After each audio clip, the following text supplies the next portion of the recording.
ఈ రోహింగ్యాలు లేదంటే వేరే విదేశీయులు ఇప్పుడు ఈరోజు పొద్దున ఒక వార్త చూస్తే ఎంత భయకంపితమైన వార్త అంటే, భయాందోళనకు గురి చేసే వార్త అంటే, నైజీరియాలో ఒక తీవ్రవాద సంస్థల వాళ్ళు ఎక్కడికక్కడ సామాన్య పల్లెటూరు ప్రజలకు వెళ్ళి వాళ్ళు చంపేసి వాళ్ళ యొక్క దోచుకోవడం అని చేస్తున్నారంట.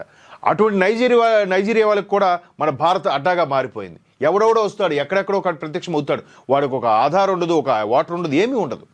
తీరా చూస్తే చాలా జరుగుతున్నాయి. అంటే ఇక్కడ మనుషులు కాపాడుతున్నారు, అది చాలా ప్రమాదం. దేశానికి భారతకి చాలా ఇబ్బందికర అంశం. మొన్న రీసెంట్గా ఒక టూరిస్ట్ ఫ్యామిలీ సినిమా వచ్చింది. సినిమా పరంగా అది మంచి వెల్ అండ్ గుడ్ సినిమాయే, కానీ అందులో ఉండే కథానాయకుడు శ్రీలంక నుంచి వచ్చిన శరణార్థుడు మరి ఇలాగ అంతమందికి మనం అవకాశం ఇస్తూ ఉంటే శ్రీలంక మరొక బంగ్లాదేశ్గా తయారైంది. బంగ్లాదేశ్ తూర్పు పాకిస్తాన్, దాని పేరే తూర్పు పాకిస్తాన్ అదొక వరస్ట్. ఇట్లాంటి వీళ్ళందరూ పొట్టచేతి పట్టుకొని మెల్లగా మా చుట్టాలు ఉన్నారు, బంధువులు ఉన్నారు వచ్చేస్తే భూమి ఎక్కడుంది? ఇప్పటికే 150 కోట్ల పైచిలుకు జనాభా ఉన్న దేశం ఇంకా ఎట్లా ఇంతమందికి తిండి ఎలాగా?